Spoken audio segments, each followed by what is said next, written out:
There is a moment that almost every retiree who hits $1 million experiences, and almost none of them are prepared for what comes next. It's not a market crash, it's not a tax bill, it's a conversation. A simple, casual, completely ordinary conversation where you mention to someone close to you, a son, a daughter, a sibling, an old friend, that you've done pretty well for yourself, that you've worked hard, saved carefully, and reached the number you spent your whole working life aiming for. And in that moment, something shifts. Not dramatically, not with a confrontation or an argument, just quietly, almost invisibly, the way a relationship adjusts when one person learns something about the other that they can never unknow. That shift is what this video is about. And if you are within 10 years of retirement, already retired, or managing money that took you decades to build, stay with me for the next few minutes. Because what I'm about to walk you through is the one decision that the most financially secure retirees in America consistently get right, and the one that almost everyone else gets wrong in the very first year. Welcome back to Retiree's Guide. I'm glad you're here. If you're new to this channel, this is where we talk about the things that actually matter in retirement. Not just the feel-good stuff, but the real, specific, practical decisions that determine whether your money lasts or whether it doesn't. Hit subscribe right now because we put out new videos every week, and today's topic is one of the most important we've ever covered.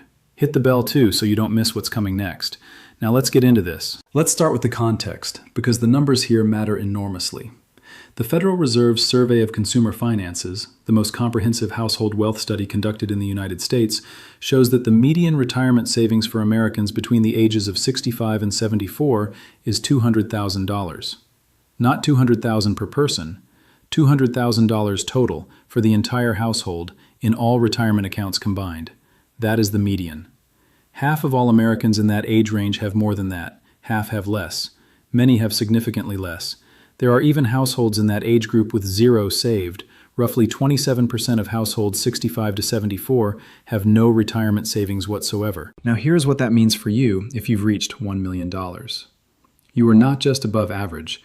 You are in a category so far above the national median that the word million, when it reaches the ears of the people around you, quietly reorganizes how they see your situation. Not because the people in your life are bad people, most of them aren't, but because human beings are wired to calibrate their expectations of others based on perceived capacity. When someone finds out you have $1 million saved, a number clicks in their mind, whether they're aware of it or not, and that number recalibrates what feels reasonable to ask of you. And here is the uncomfortable reality that nobody tells you before retirement. $1 million sounds like a lot of money. In the context of a 30-year retirement, which is what many men and women retiring today are looking at, it is a manageable foundation, not a bottomless well. But to someone earning $50,000 a year who has $30,000 in savings, it can look like you have more than you could ever need. That gap in perception is where most retirement financial mistakes begin. Let's talk about how this plays out in practice because the pattern is remarkably consistent. It rarely starts with a large request. It starts small. A son calls and mentions that his car needs a repair he can't quite cover right now. A daughter is behind on rent because of an unexpected medical bill. A sibling needs help bridging a gap between jobs. And because you have the money, and because you love these people, and because the amount feels manageable in the moment, you help. Of course you do. And that first act of generosity feels right. It feels like exactly what you worked hard for. But something happens after that first yes. The request didn't end the financial imbalance in the other person's life. It just demonstrated that when things get tight, you are a resource available to them. Not maliciously, not consciously, but the lesson lands anyway. Asking worked. And the next time things get tight, and they always get tight again, the path of least resistance runs back through you. What starts as a one-time favor quietly becomes an expectation. And the moment it becomes an expectation, the entire emotional architecture of the relationship shifts. Now when you say yes, it's received as normal, and when you say no, which you eventually have to because the math demands it, it doesn't land as a reasonable financial boundary. It lands as a betrayal, as you choosing your money over your family, as proof that you've become someone different now that you have resources. The conversation that follows is never about the money. It's always about what the money means about you. This dynamic is not rare. It is one of the most consistently documented patterns in retirement financial planning, and it is the primary reason why financial advisors, across the board, counsel high net worth retirees to treat their savings balance the same way they treat their medical records, as private information. Now let's get into the math, because this is where the danger becomes concrete instead of emotional. The framework that most serious retirement planners use is called the safe withdrawal rate. The original research, done by financial planner Bill Bengen back in 1994, established that a retiree with a balanced portfolio could withdraw 4% of their portfolio in the first year of retirement and increase that amount for inflation annually, with a very high probability that the money would last 30 years. Bengen himself has since updated that number upward to roughly 4.7% in more recent work. Morningstar, using forward-looking return projections as of late 2025, places the safe starting rate at around 3.9% for retirees just beginning retirement in 2026. For a $1 million portfolio, 4% is $40,000 per year. That's your anchor. That's the number the research says you can consistently pull from your portfolio without dramatically shortening its lifespan. Now let's say you make a series of family gifts over the course of a year. Nothing dramatic, a $5,000 repair here, a $6,000 rent assist there, a few smaller things that don't feel significant in the moment. You end the year having withdrawn $60,000 from your portfolio instead of $40,000. Your withdrawal rate has moved from 4% to 6%. That might not sound alarming, but the mathematics of portfolio longevity are not linear. A 2 percentage point increase in withdrawal rate does not reduce your portfolio's lifespan by a small proportional amount. Depending on market conditions, especially if those higher withdrawals happen during a down market early in retirement, which is one of the most damaging sequences possible, it can cut a decade or more off how long your money lasts. The reason that matters so much is that you cannot get those years back. Once the money is gone, it's gone. There's no recalibration, no earning it back on a retirement income. The generosity that felt like a choice in year 3 of retirement can become the reason you're financially constrained in year 20. And the people you helped almost certainly won't be in a position to help you by then. This is not a reason to be stingy, it's a reason to be strategic. But strategy requires honesty. And the first honest step is acknowledging that your portfolio has a lifespan, and that lifespan can be shortened by irregular, unplanned generosity just as surely as it can by a bad market. The second layer of this problem is the one that almost no one explains clearly, and it involves taxes. Specifically, the way that unplanned IRA withdrawals create what tax professionals call a triple tax hit. And once you understand how it works, you will never look at an impulsive withdrawal the same way again. When you pull money from a traditional IRA, the kind most Americans have, every single dollar comes out as ordinary income in the year you take it, not at capital gains rates, which are lower, not tax-free the way a Roth withdrawal would be. Ordinary income, taxed at your marginal federal rate plus state income tax in most states. So if you're in the 22% federal bracket, a $10,000 withdrawal costs you $2,200 in federal tax immediately, plus whatever your state takes. You thought you were giving $10,000. You actually gave roughly 60 to 70% of it. The rest went to the government. That's the first hit. The second hit involves Social Security. The IRS has a concept called provisional income, which is calculated as your adjusted gross income plus any tax-exempt interest you received, plus 50% of your Social Security benefits.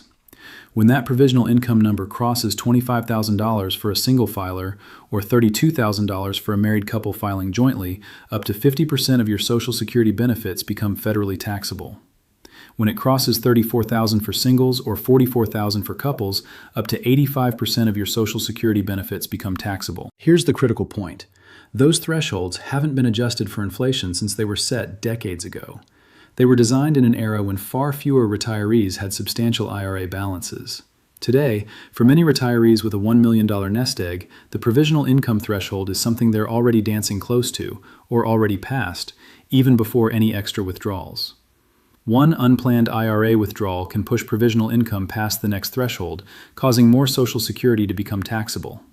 Which means the real cost of that withdrawal isn't just the tax you pay on the IRA dollars, it's also the additional tax on Social Security income that the withdrawal dragged into taxable territory. You took out money for someone else, and you paid tax on it twice from 2 different directions. That's the second hit. The third hit comes 2 years later, and most retirees don't even connect it back to the original withdrawal. It's called IRMAA, the Income-Related Monthly Adjustment Amount, which is Medicare's mechanism for charging higher income beneficiaries more for their Part B and Part D coverage. And the key detail about IRMAA that catches retirees completely off guard is the 2-year look-back. Medicare doesn't use your current year's income to set your premiums. It uses your income from 2 years prior. So if you make a large, unplanned IRA withdrawal in 2026 to cover a family gift, a home repair for someone else, a bailout of some kind, and that withdrawal pushes your modified adjusted gross income above the IRMAA threshold, you won't feel the consequences immediately. You'll feel them in 2028 when your Medicare Part B premium jumps and stays elevated for that entire year. In 2026, the IRMAA threshold is $109,000 for single filers and $218,000 for married couples. Cross that line by even a single dollar, and your Medicare costs increase by over $1,100 per person per year. One withdrawal, one generous decision, 3 separate tax events, potentially across 3 different years, that collectively make the true cost of that withdrawal far greater than the face value of whatever you gave. So let's talk about what the most financially secure retirees actually do differently. Because this isn't just a video about what to avoid, it's about the specific habits that separate the retirees who arrive at 80 with their financial security intact from the ones who arrive at 80 wishing they had made different choices at 65. The first thing they do is treat their savings balance as private financial information. Not secret in a way that's dishonest, not hidden in a way that damages trust. Private in the way that you treat your medical records or the details of your estate plan. You don't have to lie about your situation, you simply don't volunteer the number. If someone asks how you're doing financially, "I'm doing okay, I'm comfortable," is a complete, honest, and socially appropriate answer. The number itself, the $1 million figure, doesn't need to be part of any conversation. Because once that number is out there, it stays out there. You cannot unsay it. And as we've talked about, the moment people know it, it recalibrates their sense of what's reasonable to ask of you. Keeping it private is not withholding love. It is protecting the normalcy of your relationships from a dynamic that neither you nor the people around you can fully control once it starts. The second thing secure retirees do is establish their financial boundaries before any specific request ever arrives. Not in response to a request, in advance of one. This is the difference between being reactive and being positioned. A reactive response sounds like, "I'd love to help, but I'm not sure I can right now," which invites negotiation, which implies the answer might change with the right framing, and which puts you on the defensive. A pre-established position sounds like, "We've decided not to mix family and finances," or "Our financial advisor has us on a strict withdrawal plan," which is not a negotiation, which is not personal, and which puts the boundary in the structure of your plan rather than in your willingness to help. The person hearing that boundary still might not love it, but they can't argue with it the same way they can argue with a hesitant, in-the-moment response. The third thing is running every significant withdrawal decision through the full tax picture before acting. Not just asking, "Can I afford this?" but asking, "What bracket am I in this year? How close am I to the Social Security provisional income thresholds? How close am I to the IRMAA cliff?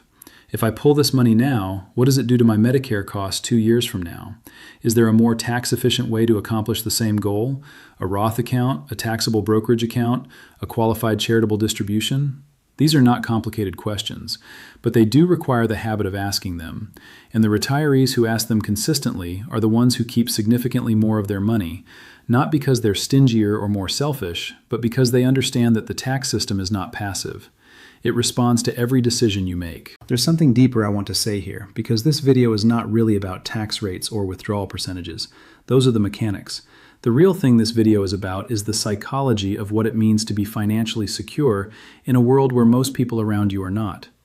There is a guilt that comes with having done well, a quiet, persistent discomfort about the gap between your situation and the situation of people you love. That guilt is real, and it's not a character flaw. It comes from empathy. It comes from caring. And when someone you care about is struggling, that guilt becomes pressure, and that pressure makes boundaries feel like cruelty. But here is a reframe that the most financially stable retirees have internalized. Protecting your retirement savings is not an act of selfishness. It is an act of long-range responsibility. The version of you that gives generously out of guilt in year 3 of retirement and runs out of money in year 20 is not a better version. That version becomes a burden, emotionally, financially, and practically, on the very same family members who were asking for help in the first place. The most generous thing you can do for the people around you is to never become financially dependent on them. Staying solvent is staying independent, and staying independent over a 30-year retirement is the greatest gift you can give to everyone who loves you. Let's bring this all back to where we started. You spent decades building something real. Every contribution to that 401k, every month you chose not to spend when you could have, every year you reinvested instead of cashing out. That effort compounded into a foundation that most Americans never reach, because according to the Federal Reserve, the median American in your age group has $200,000, and you built 5 times that. That foundation deserves to be protected with the same discipline it took to build it. Not rigidity, not paranoia, discipline. The discipline of privacy, the discipline of pre-established boundaries, the discipline of running the full tax picture before making any significant financial move. And the single most effective first step in all of that is simply this: keep the number to yourself. You earned it. You protect it. You don't owe anyone a headline figure. If today's video gave you something to think about, I want to hear from you in the comments. Tell me which part of this landed hardest. Was it the tax piece, the family dynamics, the withdrawal rate math, or has this already played out in your own life in some way? Your experience might be exactly what someone else watching this needs to hear. Every comment on this channel builds a community of people looking out for each other's financial futures, and your perspective matters more than you know. And if you're watching this and you have a parent, a sibling, a close friend who is retired or close to it, someone who has built something real but maybe hasn't thought through the privacy piece, share this video with them. Not as a lecture, just as something worth watching, because the information we talked about today, the withdrawal math, the Social Security tax thresholds, the IRMAA 2-year look back, this is the kind of thing that changes decisions. And changed decisions over 30 years are the difference between a retirement that holds and one that quietly runs out. You work too hard for that not to matter. We'll see you in the next one.